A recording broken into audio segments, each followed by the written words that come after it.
اور آسمان پر چیل اونچی اڑان بھرتی ہے اور مما چڑیا اس چیل کو دیکھ کر اپنے انڈوں کو اپنے پنکھوں کے نیچے چھپا لیتی ہے، کیونکہ مما چڑیا کا ڈر تھا کہ وہ چیل اس کا انڈا نہ لے جائے۔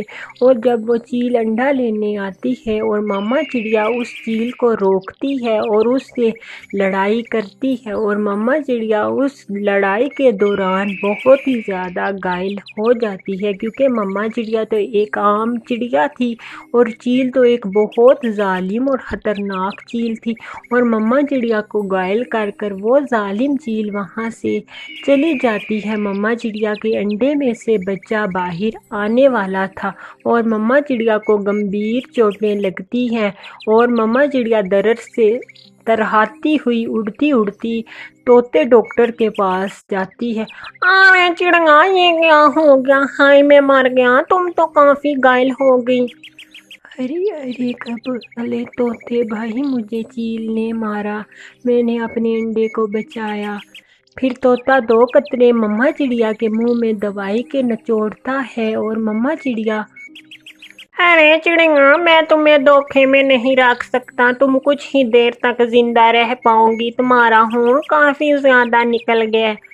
ارے طوطے بھائی، ایسا کوئی کرے کہ میں کچھ دن تک زندہ رہوں، میں اپنے بچے کو دیکھ سکتی ہوں، اگر میں نہ دیکھوں گی تو میری آتما کو شانتی نہیں ملے گی۔ ایسے ہی مما چڑیا کہتی ہے۔ مما چڑیا سے تو ٹھیک سے بولا بھی نہ جا رہا تھا، کیونکہ وہ بہت زیادہ گھائل تھی اور بہت مشکل سے وہ اٹھتی ہے، اور اس کے دل میں ممتا کی ایک جھلک تھی جو اپنے بچے کو دیکھنا چاہتی تھی، اور وہ اڑتی اڑتی جاتی ہے گھر کی طرف، اور جب گھر جا رہی تھی وہی چیل جس نے چڑیا کے اوپر حملہ کیا تھا وہ درد سے ترہا رہی تھی اور زمین پر پڑی ہوئی تھی۔ ارے چیل، تمہیں ذرا ترس نہ آیا؟ تم نے میرے بچے کو اس دنیا سے آنے سے پہلے یتیم کر دیا، اس کی ماں کا سایہ اس سے چھین لیا۔ پر چیل تو کچھ بول نہ رہی تھی، مما چڑیا کو کچھ سمجھ نہ آ رہا تھا، اور پھر مما چڑیا غور کرتی ہے اور چیل کے دانت کے نیچے ایک بہت بڑا پتھر پھنسا ہوا تھا، اور مما چڑیا ہمت سے ہمت کرتی ہے اور اس پتھر کو اپنی چونچ کی مدد سے نکال۔ اور چڑیا، میں مرنے سے بچ گئی، تم نے مجھے بچا لیا۔ چڑیا، تمہارا بہت دھنیہ واد ہے۔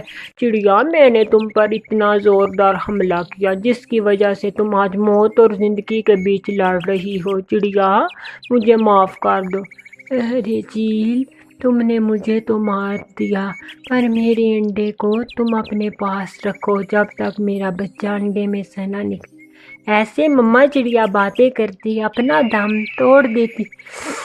میں نے پوری زندگی گناہ کیے ہیں، میں نے پوری زندگی پکشیوں کو مارا ہے، اب مجھے اپنی غلطی سدھارنے کا موقع ملا ہے، مجھے اپنی غلطی سدھارنے کا موقع ملا ہے، مجھے اس انڈے کو اپنے پاس لانا پڑے گا۔ اس کی ماں تو نہیں رہی اس دنیا میں، پر اس کی دوسری ماں اس کی سیوا کرے گی۔ پھر چیل اڑی ہے اور چڑیا کے گھونسلے کی طرف بڑھتی ہے، اور وہ چڑیا کا انڈا اٹھا کر اپنے گھونسلے میں لے آتی ہے۔ ایسے ہی وہ چیل اس انڈے کے اوپر دن رات بیٹھی رہتی ہے، اور اس میں سے کچھ دنوں بعد ایک سندر سا بیٹا چڑیا جنم لیتا ہے، جس کو وہ چیل دیکھ کر بہت زیادہ خوش ہوتی ہے۔ وہ چیل پہلی دفعہ ماں بنی تھی، اور وہ چیل اس بچے کو دیکھتی ہے تو چیل کی آنکھیں آنسوؤں سے بھر آتی ہیں اور اس کو اپنے پنکھوں میں چھپا لیتی ہے۔ ارے میرے بیٹے، آپ کا اس دنیا میں سواگت ہے۔ ایسے ہی کچھ مہینے بیت جاتے ہیں۔ اب تو وہ چڑیا کا بچہ اونچی اڑان بھرتا تھا، اور چیل یہ سب دیکھ کر بہت زیادہ خوش ہوتی، پر چیل کے دل پر ایک بہت بڑا بوجھ تھا۔ وہ بوجھ یہ تھا کہ جو اس نے اس کی ماں کے اوپر حملہ کیا۔ چیل کہتی ہے، ارے میرا بیٹا، آج وہ وقت آ گیا ہے، مجھے اسی وقت کا انتظار تھا۔ تم اپنی اونچی اڑان بھر سکتے ہو اور تم اپنا خیال خود رکھ سکتے ہو۔ کیوں ماما، کیا ہوا ہے؟ بیٹا تم ہمارے واسی پکشی نہیں ہو، تم اپنے واسی پکشیوں میں چلے جاؤ، جو دور جنگل ہے تم اس جنگل کے واسی پکشی ہو۔ ارے ماما، میں تو آپ کے ہی واسی پکشیوں سے سمبت رکھتا ہوں، پھر میں آپ کے واسی پکشی کیوں نہیں ہوں؟ ارے میرا بیٹا، میں آپ کو بتاؤں، جب آپ ابھی انڈے میں تھے تو میں نے آپ کی ماما کو مار دیا تھا، اور میں نے آپ کی ماما کو مار دیا۔ آپ کی ماما نے مجھے ایک ہی بات کہی، میرے بیٹے کا دھیان رکھنا جب تک وہ بڑا نہ ہو جائے۔ اس لیے میرے بچے، اب آپ بڑے ہو چکے ہو، آپ اپنے جنگل واسی پکشیوں کے ساتھ چلے جاؤ۔ نہیں، آپ میری ماما ہیں، وہ تو میری ماما مجھے جنم دے کر اس دنیا سے چلے گی۔ آپ نے مجھے پال پوس کر بڑا کیا، ہنر دیا، سب گن سکھائے۔